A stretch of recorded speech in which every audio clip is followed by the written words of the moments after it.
사무엘상 9장 1절에서 14절까지 말씀입니다. 오늘 사무엘상 9장 1절에서 14절까지 말씀. 오늘 말씀은 이제 사울이 소개가 되는 건데, 이제 사울과 사무엘의 그 만남을 소개하고 있는데, 특히 이제 사울과 사무엘을 만나는 이런 과정 속에서 지금 보면 그 속에 감춰져 있는 하나님의 그 인도함이 그대로 잘 드러나고 있습니다. 그래서 어떻게 보면 우연처럼 보이는 그 일들 속에서 하나님의 간섭이 있음을 우리가 보게 되는데, 특히 이제 말씀해 보면 우리가 베냐민 지파의 기스라 하는 유력한 사람이 있었다. 이 기스의 아들이 이제 그 중에 한 사람이 이제 사울이죠. 이제 사울은 여기서 이제 초대 이스라엘의 왕으로서 유력한 사람의 아들이었다라고 이야기하는데, 여기서 보면 성경에서 사람의 관점에서 보이는 기준을 이야기해요. 이건 이제 하나님의 기준이 아니고 이제 사람이 말하고 있는 기준, 이것을 이야기하죠. 그래서 보면 이렇게 얘기합니다. 준수한 자가 없고, 그러니까 그보다 더한 준수한 자가 없다. 그러니까 준수하다, 이렇게 얘기하죠. 그리고 키가 준수할 뿐만 아니라 키가 모든 백성의 어깨만큼 컸다, 이렇게 이야기합니다. 그러니까 지금 외모적으로 볼 때 사울을 이렇게 표현하고 있다는 거예요. 외모적으로. 그래서 준수한 자가 없다, 그보다 준수한 자가 없고, 그리고 모든 백성보다 그가 어깨만큼 컸다라고 하는 게 외모적인 부분이잖아요. 그러니까 그런 외모적인 부분들을 나열을 해요. 이 나열 속에서 이제 사울이 외모적으로 얼마나 탁월한 존재인가라고 하는 부분을 이야기합니다. 그리고 이제 여기까지가 이제 외모에 관한 부분이었다면, 1차적으로 여기서 내가 이것은 이제 외모적인 이런 부분이죠. 그 외모적으로는 이 외모적인 어떤 조건이라고 그럴까요? 이런 부분들, 이 조건들은 제가 이제 사람들이 사람들이 말하고 있는 조건, 이렇게 볼 수 있어요. 정말 사람들이 호감을 가질 만한 이런 조건들, 이렇게 얘기하죠. 그래서 어떤 외모적인 조건을 1차적으로 이야기하고 있다. 외모적인 조건, 많은 사람들이 볼 수 있는, 호감을 가질 수 있는 이런 조건으로 이야기하고 있어요. 반면에 우리가 생각해 볼 수 있는 것은 이 사건이 벌어지는데 아주 간단한 사건이었어요. 이 사건이. 그러니까 외모적으로 이제 사울을 소개하고 나서 이제 아주 간단한 사건이 일어나는데, 암나기들을 잃었다, 이렇게 얘기하죠. 암나기들을 잃었어요. 그러니까 암나기들을 잃었다라고 하는 이 부분 속에서 유력한 자인데, 유력한 자. 근데 유력한 그 사람이 지금 암나기를 잃었어요. 그러니까 암나기를 잃고, 이것을 너는 일어나 사환을 데리고 가서 암나기들을 찾으라, 이렇게 얘기합니다. 이 양은 내가 목자의 음성을 듣는다라는 것은 알잖아요. 암나기들입니다. 하나도 아니고 암나기들을 잃었다라고 했을 때, 얼핏 생각할 때 우리가 암나기들이 어떤 특징 다 비슷비슷하잖아요. 암나기를 기르는 것이 이 집만이 아니라 굉장히 많이 있을 텐데, 어쨌든 뭐 이렇으니까 찾는 부분이지만 찾는 범위가 너무 넓은 거예요. 에브라임 산지와 그리고 살리사 땅으로, 그리고 어떻게 보면 또 사할림 땅으로, 두루 다녔다. 이렇게.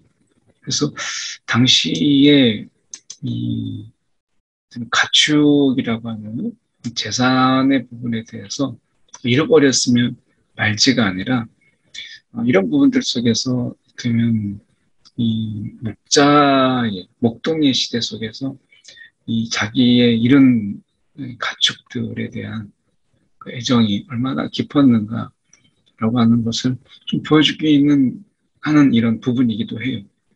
그래서 어떻게 보면 우리가 생각하고 있는 것처럼 암나기 정도 잃어버렸으면 어떻게 찾나 이렇게 할 것 같지만 또 그들은 나름대로 어떻게 보면 훔쳐갔거나 이런 게 아니라 방황하거나 배회하고 있는 이런 암나기들을 있지 않을까 해서 찾지 않았을까 싶어요.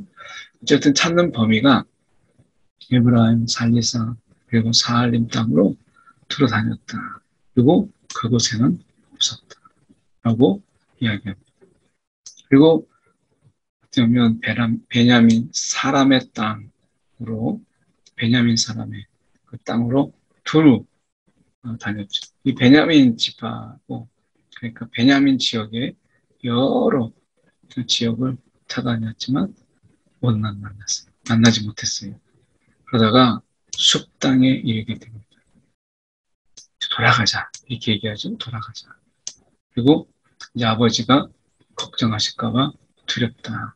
이제서 이제 돌아가자라고 이야기합니다. 근데 사환이 그때 이야기를 해요.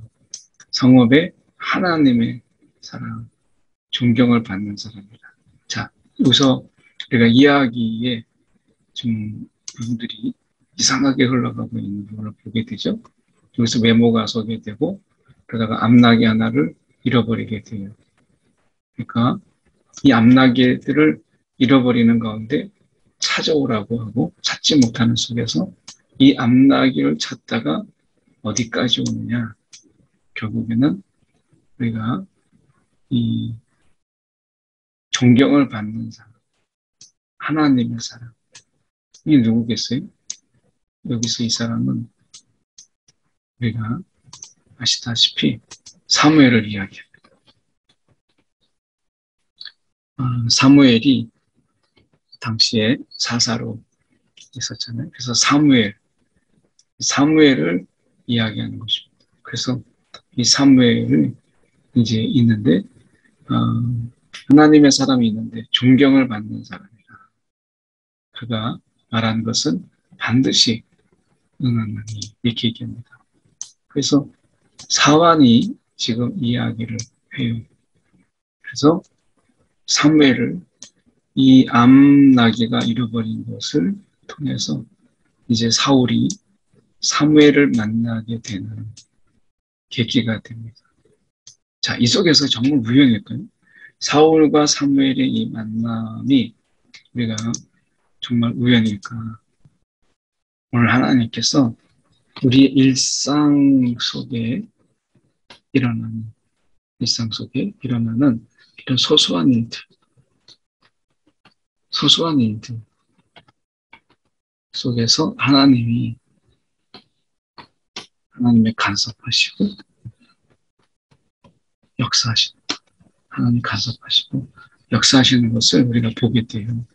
그러니까 일상 속에 어떤 소소하고 그리고 어떻게 보면 이런 별볼이나 작은 큰 일이 아닌 이런 일들 속에서 간섭하시고 역사하시는 이런 하나님의 손길을 보게 돼요.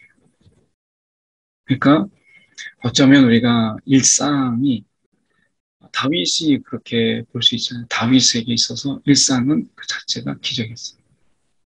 그러니까 다윗의 삶을 보면 특별한 어떤 기적, 이적, 우리가 보는 신비로운 어떤 미스테리한 이런 일은 없었죠. 근데 다윗에게 있어서 우리가 중요한 부분이 뭐예요? 그 일상 속에서 간섭하시는 하나님. 이거잖아요. 그러니까 사울의 이런 우리가 삶 속에서도 별일 아니에요. 평범한 일로 시작하는 이런 일들 속에서 또는 특별하다면 암나기가 다른 날들과 다르게 매일 잃어버리는 건 아니잖아요. 그런 가운데 아주 없지는 않겠지만 아주 그러니까 매일 일어나는 일이 아닌 이런 일들. 그 아버지도 이런 일들에 대해서 찾아봐라 라고 얘기했던 이 부분들 속에서 이 사울은 굉장히 넓은 지역까지 이제 성실하게 찾았어요. 그래서 외모도 준수할 뿐만 아니라 어떤 아버지의 부분 속에서 사울이 이 부분에서만큼은 굉장히 성실하게 아버지가 맡겨주신 일을 그가 감당하는 것을 보게 돼요. 그래서 어떻게 보면 이 부분에서 이제 여기 보시면 이제 무엇을 드리겠느냐 이렇게 이야기하는 부분 속에서 이 사환이 이야기합니다.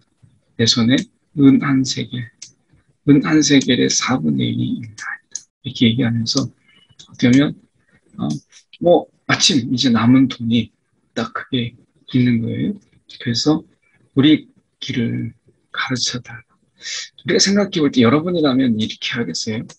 바쁜 하나님의 사람, 이 하나님의 사람에게 이제 암나기를 타주러 왔다가 결국 여기까지 이르게 되었는데 우리가 어디로 가게 될 것인지를 가르쳐달라.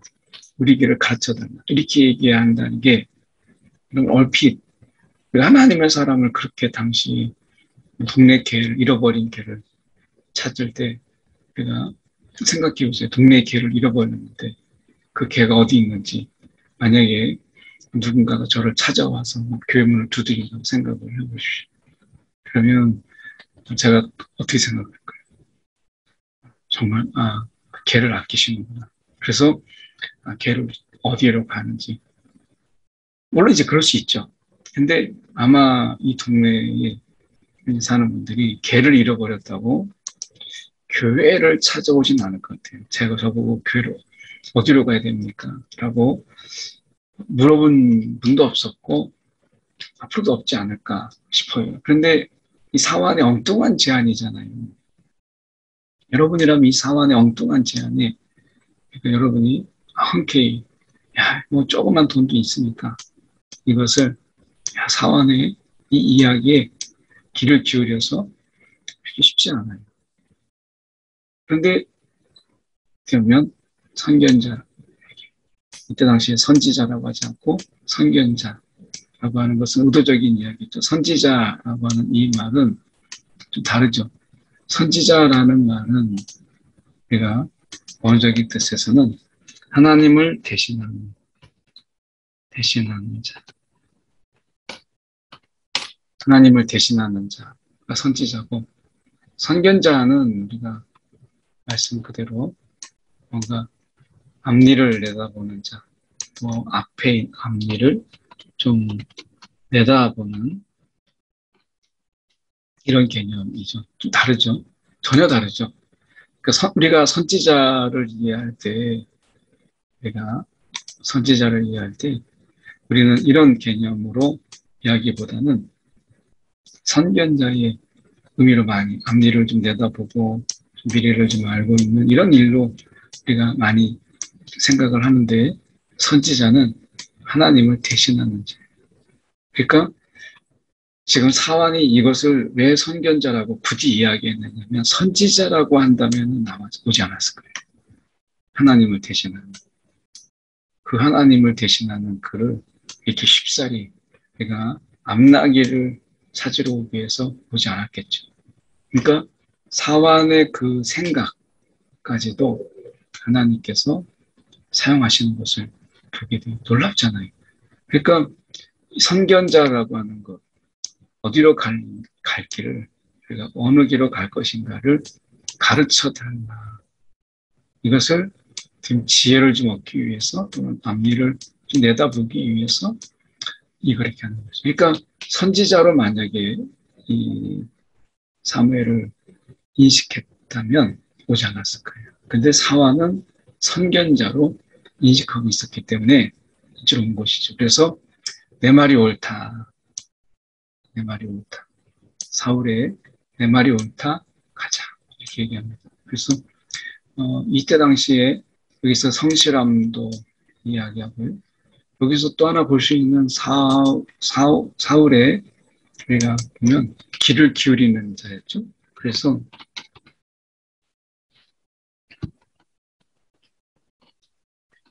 뭔가 상황에 대해서도 우리가 귀를 기울이고 그렇게 하는 어떻게 보면 좀 열린 마음으로 그것이 옳다라고 했을 때 그것을 응하는 이런 부분들을 보여줘요. 그러니까 여기서까지 보면 사울이 굉장히 좀 호감도 가고 그리고 어떻게 보면 우리가 성실도 하고 귀를 기울일 수도 있는 그런 자다.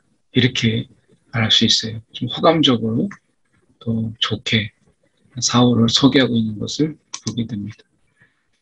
그들이 이제 성읍을 향한 비탈길에 올라가다가 물 기르러 나오는 소녀들을 만나게 됩니다. 이 물 길어 나오는 소녀가 이야기하는 것을 보십시오. 지금 보면 선견자가 여기 있느냐라고 얘기하니까 그들이 대답하죠. 대답해서 당신보다 앞서갔으니 빨리 가셔서 백성이 오늘 산 땅에서 제사를 드립니다. 자, 여기서 중요한 것은 산당이에요. 이 산당은 어떤 기능을 하고 있었냐면 이때 당시에는 내가 성전이 없었어요. 성전이 없는 이런 상황이었죠.